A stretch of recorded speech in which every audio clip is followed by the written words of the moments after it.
Discover 125। তো এই বাইকের ইঞ্জিন অয়েল খাচ্ছিল। এছাড়া ক্লাচ বাটির ব্যাড নয়েজ দেখা যেত, যে ক্লাচ ধরে রেখে বাইক স্লো করলে ইঞ্জিনের মধ্যে খটখট খটখট খটখট সাউন্ড হতো। তো আমরা এগুলোর কাজ করছি। তো ক্লাচ অ্যাসেম্বলির যে প্রবলেম ছিল সেটা হলো ক্লাচ প্লেট তো খেয়ে গিয়েছে। এছাড়া আমরা ক্লাচের যে প্রেশার প্লেট, ক্লাচের প্রেশার প্লেটগুলো আমরা ঠিক করে দিয়েছি। জায়গায় জায়গায় ধরছিল, জায়গায় জায়গায় ধরছিল না। তো এগুলো কিন্তু আমরা কাজ করে দিয়েছি। তো আশা করি এখন আর ক্লাচ ধরলে বা বাইক স্লো করলে আর খটখট করবে না গিয়ার বক্সের মধ্যে। তো আমরা 50 সাইজ পিস্টন দিয়ে সিলিন্ডার বোরিং করে নিয়েছি। আমরা এখন পরিষ্কার করে সেটিং করে দেব। এছাড়া আমরা হেডের গাইড করে নিয়েছি, সিট কাটিং করে নিয়েছি, আমরা হেড সেটিং করছি। এগুলো আমরা এখন সেটিং করব।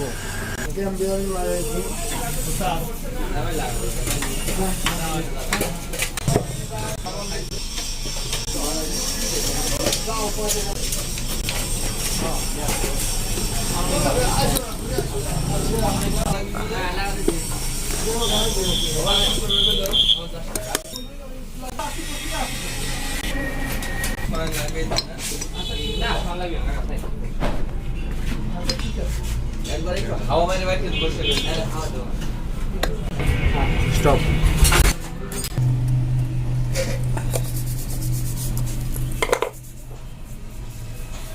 ঠিক আছে।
ঠিক আছে।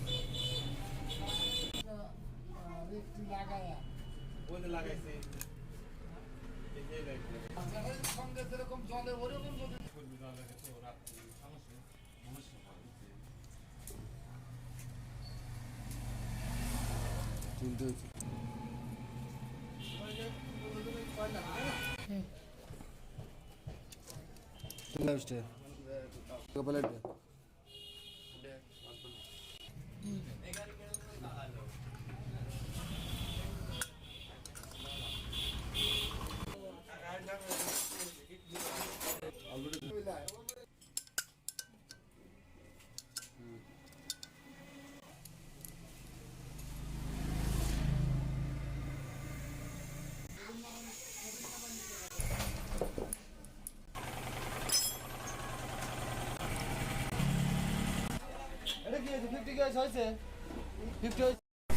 হ্যাঁ